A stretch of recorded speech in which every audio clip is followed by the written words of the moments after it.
Bienvenue sur Exploratrice de rêves lucides. Alors aujourd'hui on se pose une question, pourquoi tu perds ta lucidité si rapidement? Pourquoi je perds moi aussi ma lucidité si rapidement parfois quand je suis en rêve? Donc tu es dans un rêve et là il y a un élément déclencheur quelconque, tu fais un test de réalité ou alors tout simplement ça commence par un test de réalité et là tu tiltes, tu es dans un rêve. Ok, t'es lucide. Mais ce qui va se passer, c'est que très rapidement, tu vas commencer à te laisser réembarquer par le scénario du rêve. Tu vas commencer à avoir des variations de lucidité. Tu vas devoir t'accrocher d'autant plus fort à soit tes tests de réalité, soit quelque chose qui t'ancre dans le rêve quelque part en touchant tes mains par exemple.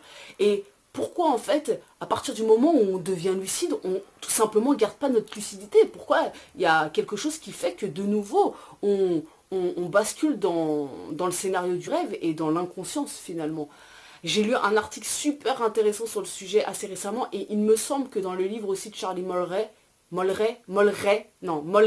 j'arrive pas à le prononcer, Molleray ou bref, le livre que j'ai lu là il y a pas longtemps sur la chaîne Morlaix ou Molleray, bon un des deux, peu importe, je te mettrai le lien en description pour que tu ailles le voir. Je crois qu'il en parle mais je suis pas sûre à 100%, je me souviens pas. En tout cas j'ai lu un article qui était super passionnant dessus que je peux pas te transmettre malheureusement parce que mon PC a planté et je suis incapable de retrouver cet article avec plein d'autres que j'avais trouvé qui étaient juste géniaux, mais tant pis, peu importe.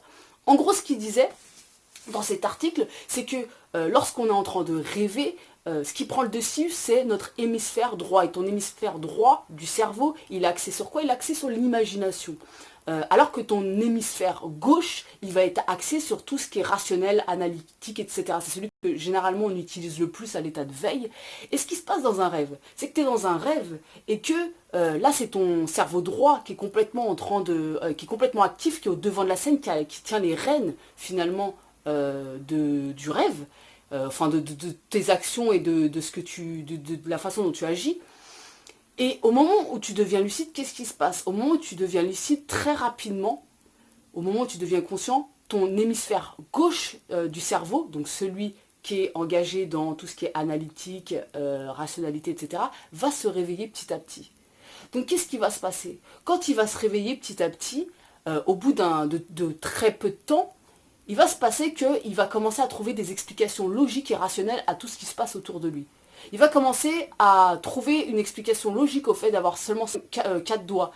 Une explication logique au fait qu'il y a des gens qui marchent à reculons, au fait que, je sais pas moi, il y a des maisons qui apparaissent comme des champignons autour de toi, je te dis n'importe quoi, au fait qu'il y a des ninjas dans la rue en train de se battre. Et il va commencer à trouver des explications logiques et rationnelles à ça. Donc, quand tu vas te mettre à penser de façon rationnelle, qu'est-ce qui va se passer? Tu es dans un monde de symboles, tu es dans un monde totalement irrationnel. Par définition, le rêve, voilà, c'est plutôt irrationnel. Et bah, ce qui va se passer, c'est en te réaxant sur cette rationalité, eh bah, tu vas perdre en lucidité. Parce que si tout de nouveau devient logique et rationnel autour de toi, ah bah c'est que tu es dans le réel alors en fait. T'es dans le réel. Parce que ce qui se passe autour de nous constamment dans notre réalité ordinaire, ben on remet pas les choses en question. On remet jamais les choses en question. On se dit que, enfin jamais, on essaye, mais voilà, on regarde autour de nous, on se dit que c'est logique, on se dit que les choses sont normales. Et ben en fait, ce qui va se passer dans ton rêve, c'est quand ton hémisphère gauche va se réveiller, tu vas te remettre à réfléchir de façon logique et rationnelle, comme dans ta réalité ordinaire. Donc t'as 4 doigts, bah tu vas trouver une explication logique à ça. Ouais, j'ai 4 doigts, c'est bon, il pleut aujourd'hui, les jours de pluie, j'ai 4 doigts. Ok, bon, très bien. Et il n'y a qu'au réveil que tu te rends compte que c'était totalement absurde. C'était totalement absurde. Alors voilà, là ce que je te partage, c'est une étude que j'ai pu lire sur le sujet et je revérifierai dans le livre aussi de Charlie, appelons-le Charlie, s'il en parle. Mais en gros, ce qui fait que tu peux perdre en lucidité aussi au-delà au-delà de tout simplement bah, les niveaux de lucidité qu'on peut avoir, c'est vraiment l'activité de ton cerveau en fonction de si c'est l'hémisphère gauche ou droit qui reprend un peu les rênes et le dessus, tu peux facilement basculer de nouveau dans le scénario du rêve et avoir totalement l'impression que c'est ta vie réelle. Et j'en reviens à mon rêve lucide que j'ai fait récemment dans lequel justement je parvenais difficilement, mais comme dans beaucoup de mes rêves lucides, à avoir vraiment un esprit pleinement construit, on va dire, et justement rationnel. Mais c'est parce que justement je pense que mon hémisphère gauche qui est engagé dans tout ce qui est analytique et rationnel, n'est pas totalement bien réveillé. Et de toute évidence, alors ça je sais pas, hein, je ne veux pas m'engager sur des choses que je ne connais pas, mais en tout cas peut-être que c'est ça qui fait qu'on peut devenir lucide aussi c'est vraiment le réveil quelque part de cet hémisphère au cœur du rêve. Bon, je sais pas si... Ça me paraît illogique par rapport au parallèle de notre réalité ordinaire, mais bon, je ne sais pas, peu importe.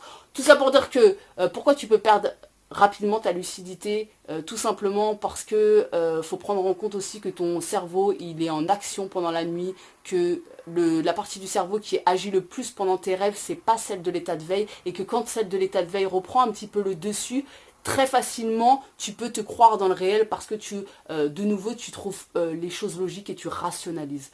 Donc voilà, n'hésite pas si tu as plus d'infos à apporter en commentaire. Pour ceux qui ont lu le livre aussi de Charlie Muller, est-ce qu'il en parle dedans? Là je peux pas vérifier parce que je n'ai pas le bouquin. Et puis voilà, n'hésite pas à partager ton expérience en commentaire. On se retrouve demain pour une nouvelle vidéo. Ciao!